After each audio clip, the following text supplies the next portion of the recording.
नमो नारायण। जय महाकाल, जय मां बगलामुखी। सभी दर्शकों का बहुत बहुत स्वागत है। और देखिए, आज का विषय साधना से जुड़ा हुआ है। बहुत ही महत्वपूर्ण विषय पे मैं आज चर्चा करूंगा, जो नए साधक हैं उनके लिए बहुत ही इंपॉर्टेंट है। और जो नए साधक इधर उधर भटक रहे हैं, क्या है सबसे इंपॉर्टेंट महत्वपूर्ण गलती जिसकी वजह से उनको सिद्धि शक्ति और भगवान का सानिध्य प्राप्त नहीं हो पाता है, वो भटकते रह जाते हैं। और नए साधक ही नहीं, अपितु ऐसे कई साधक हैं जो इस दुनिया में भटकते रह जाते हैं और उन्हें वो सिद्धि प्राप्त नहीं होती है, उन्हें वो दिव्य शक्तियां प्राप्त नहीं होती है, उन्हें वो सवारी नहीं आती है। देखिए, हमारे पूरे शरीर में मैं मानता हूं दो चीज बहुत पावरफुल है। एक होता है आपकी आत्मा, जिसको काटा, सुखाया, जलाया, नष्ट भ्रष्ट नहीं किया जा सकता है, और वो हमेशा शरीर बदलती है, आत्मा कभी चेंज नहीं होती है। उसी प्रकार से हमारा दूसरा होता है दिमाग। जो मस्तिष्क होता है वो सब कुछ करने की क्षमता रखता है। और उसके बाद हमारे शरीर में, इस शरीर के अंदर चक्र पाए जाते हैं, जिन्हें हम मूलाधार चक्र, स्वादिष्ठान चक्र, मणिपुर चक्र, अनाहत चक्र, विशुद्धि चक्र, आज्ञा चक्र, बिंदु चक्र, सहस्त्रार चक्र कहते हैं। और इन चक्रों से होते हुए ही धीरे धीरे धीरे हम जागृत करके कुंडलिनी को जागृत करते हैं। और कोई भी साधक हो जो साधना के मार्ग में चल रहा होता है, उसके एक ना दो तीन चक्र स्वतः ही जागृत हो जाते हैं।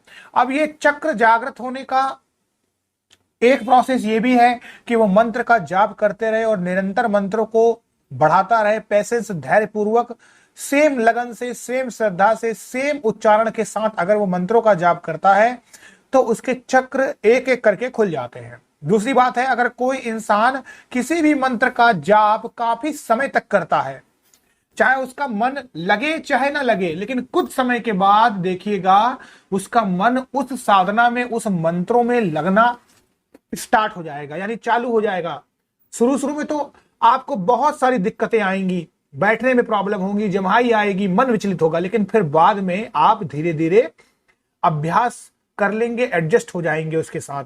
तो ऐसे भी आपके चक्र जागृत हो जाते हैं। तीसरा, कि आप पहले से ही बहुत अच्छे ग्रहों को लेकर कुंडली में आए हुए हैं, जो ग्रह आपको परेशान नहीं कर रहे हैं, और आपको ऑलरेडी आपके लग्न स्वामी, आपके कर्मों के स्वामी, आपके पूजा पाठ के स्थान के स्वामी, भाग्य स्थान के स्वामी अच्छे मिले हुए हैं, तब भी आपके ऑलरेडी कुछ ना कुछ चक्र जागृत होते हैं और जागृत रहते भी हैं।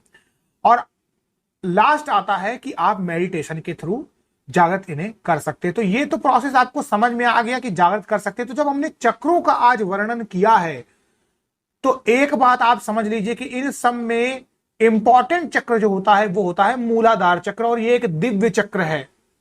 दिव्य चक्र है। क्यों दिव्य चक्र इसको मैं कह रहा हूं?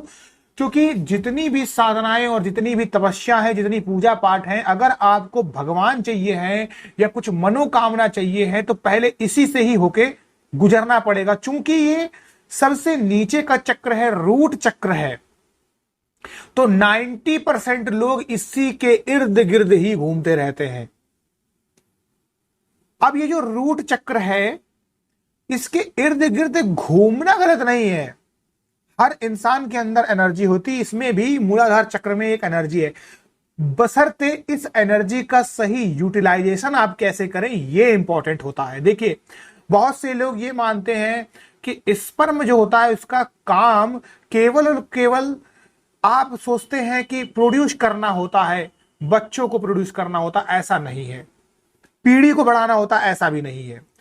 स्पर्म जो होता है उसके बहुत सारे काम हैं। जो भी इंसान शुरू में ब्रह्मचर्य का पालन करता है और उसको 1 साल पालन करता है, उसको उस स्पर्म की प्रॉब्लम, उसको उस स्पर्म की ताकत, क्षमा कीजिएगा, उस स्पर्म की ताकत उसको अपने आप दिखाई देगी। उसके चेहरे में भी वो चीज झलकेगी, उसके वाणी में भी वो मिठास होगा, और उसके दिमाग में भी वो ऊर्जा रहेगी, यानी उस स्पर्म की ऊर्जा को उसने 1 साल तक समेटा और उसके बाद उसको एक दिशा निर्देश दिया। कैसे दिशा निर्देश दिया कि जब भी वो साधना करेगा, तो उस साधना में उसका मन लगेगा, उसका दिमाग विचलित नहीं होगा। बस यही है इसका तरीका कि आपको इस चक्र को बैलेंस करके चलना है, इस चक्र को बैलेंस करके चलना है। अभी देखिए, मुझे एक क्वेश्चन आता है, देखिए मैं नाम नहीं लूंगा, और मुझे आता है कि बुरे बुरे मुझे सपने आते हैं और बहुत सारी उनको जो प्रॉब्लम्स होती हैं पुरुषों को वो हो रही हैं। तो ये क्या है? ये पहले जो एडिक्शन आपके अंदर था उसकी वजह से हुआ है। तो ऐसा नहीं है कि कोई भी एडिक्शन हो गई तो वो छोड़ी नहीं जा सकती है, छूट नहीं सकती, वो छूट सकती है, बट टाइम लगता है। अगर आपने रोज सोचा हुआ है कि मैं रोज जल्दी जल्दी 3 घंटे रात में जगने की कोशिश कर रहा हूं 3 घंटे, तो आप नहीं कर पाएंगे, क्योंकि आपने कभी वो चीज सोची ही नहीं। आप सोचे कि 3 घंटे में साधना करूं, मैं 4 बजे जग जाऊं, नहीं कर सकते, क्योंकि आपने अपने आप को ज्यादातर समय जो दिया है वो आलस में दिया हुआ है। आपने सोचा कि मैं सोऊं, ज्यादातर आराम करूं। तो मूलाधार जो चक्र होता है, यहां से उठ के ही धीरे धीरे आपका फिर ऊपर पहुंचता है, फिर और ऊपर पहुंचता है, फिर और ऊपर पहुंचता है। तो ये आप कह सकते हैं कि पहली सीढ़ी है। जो भी इंसान का मूलाधार चक्र अगर अच्छे से जागृत होता है तो उसका पूजा पाठ में मन लगता है, उसके अंदर एक स्फूर्ति होती है, उसको कभी सुस्ती नहीं आती है, वो फटाक से उड़ जाता है। वो कभी भी अपने से दूसरे जो लोग होते हैं, जेंडर होते हैं, उनके बारे में नहीं सोचता है। चट्टान की तरीके से अपनी साधना में अड़िग रहता है और उस ठान लेता है कि मैं अपनी मनोकामना पूरी करके ही रहूंगा, इस मंत्र से मैं सिद्धि पाऊंगा और मैं इन देवता से भी वरदान लूंगा। इसी तरीके से चट्टान जैसा हो जाता है। ऐसा इंसान शरीर से मजबूत होता है, दिमाग से मजबूत होता है, उसके सारे चक्र फिर धीरे धीरे खुलने लग जाते हैं, क्योंकि पहला चक्र अब खुल चुका है। तो जब पहला चक्र खुल जाता है तो वो 90% उसने जंग जीत ली होती है। ऐसा इंसान कभी भावनाओं में नहीं बहता है, जिंदगी के प्रति उसका जो रवैया होता है, जो नजरिया होता है, वो बैलेंस होता है। और जब आपका यह चक्र बैलेंस होगा तो आप सभी चीजों को बैलेंस कर पाएंगे, क्योंकि बैलेंस करने वाला ही चक्र है। और धीरे धीरे जो इंसान का मूलाधार चक्र बैलेंस होता है, तो इसका मतलब ये नहीं है कि ऐसा इंसान गृहस्थ जीवन को नहीं जी सकता, बिल्कुल जी सकता है जी। मूलाधार चक्र का मतलब ये नहीं है कि ऐसा इंसान बिल्कुल ब्रह्मचर्य का पालन कर दे और बिल्कुल भी जो उसको जिम्मेदारी दी गई है, जो उसका कर्तव्य है गृहस्थ जीवन का, वो ना करे। यहां पर मूलाधार चक्र को बैलेंस करने का बस इतना सा ही मतलब है कि जो आपकी जिम्मेदारी है, अगर आप हस्बैंड है तो वाइफ के प्रति, वाइफ है तो हस्बैंड के प्रति। अगर आप एक नए युवक हैं तो 25 से 30 साल तक आप ब्रह्मचर्य का पालन करिए, उसके बाद जब आपकी शादी होती है तो जो आपका दायित्व है वो आप निभाइए। तो ब्रह्मचर्य का मतलब यहां ये नहीं है कि आप जिंदगी भर बस ब्रह्मचर्य ले लें।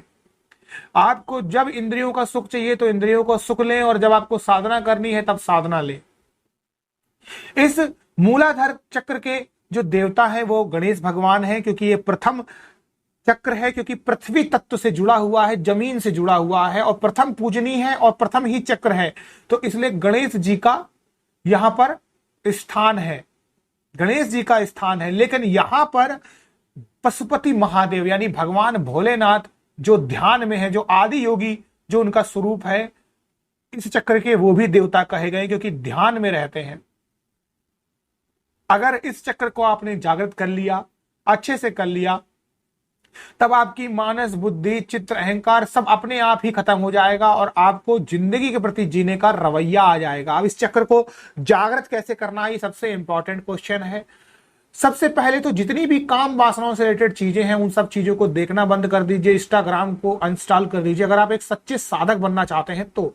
क्योंकि यही सब चीजें जो होती हैं वो भड़काती हैं और कहीं ना कहीं आपके दिमाग और चीजों को उत्तेजित करती हैं। तो सबसे पहले इन सब चीजों को बंद करिए। जितना हो सके आप ऐसी बुक्स किताबों से भी कटिए। अच्छी जो उपनिषद हैं, वेद हैं, पुराण है, धर्म है, ग्रंथ है, उनको पढ़िए। गूगल पे अच्छी अच्छी चीजों को पढ़िए, यूट्यूब में अच्छी अच्छी चीजों को देखिए और कोशिश करिए। कोई बात नहीं, ये इंद्री है, अपना काम करेगी, आप भी अपना काम करते रहिए। निरंतर निरंतर अभ्यास के बाद आप धीरे धीरे इस पे विजय पालेंगे। करत करत अभ्यास से जड़मति होती सुजान, रसली आवत जात पर सिल पर पड़त निशान। जब देखिए एक रस्सी की रगड़ से ईंट पर, जो जहां से हम कुएं से पानी निकालते हैं, उस पर निशान पड़ जाता, फिर ये तो एक छोटी सी चीज है, ये तो बस आपको अभ्यास करना है। तो यकीन मान के चलिए आपकी जिंदगी का पहला यही उद्देश्य है, ये पहली सीढ़ी है जहां से जाकर आप सिद्धि पा सकते हैं, दिव्य शक्तियों को जागृत कर सकते हैं, कुल देवी देवता को प्रसन्न कर सकते हैं, सभी प्रकार की मनोकामनाओं को पूर्ण कर सकते हैं। और पूरी वीडियो जिन्होंने सुनी होगी उन्हें मेरी बात एक चीज समझ में आ गई। मैं फिर से बोलता हूं कि ऐसा जो साधक है उसको ब्रह्मचर्य पालन करने का कोई भी जरूरत नहीं है, लेकिन एक ब्रह्मचर्य का समय सीमा है, उस समय सीमा को आपको तय करना है और उसके बाद अपने इस एनर्जी को सही दिशा में लेके जाना है। जो भी साधक इस शक्ति को जागृत कर लेता है उसका जीवन बदल जाता है और वो संपूर्ण ब्रह्मांड को संचालित करने वाली ऊर्जा को धीरे धीरे अपने शरीर में उतारने लगता है। आप सभी लोगों का कल्याण हो। नमो नारायण। जय महाकाल, जय मां बगलामुखी।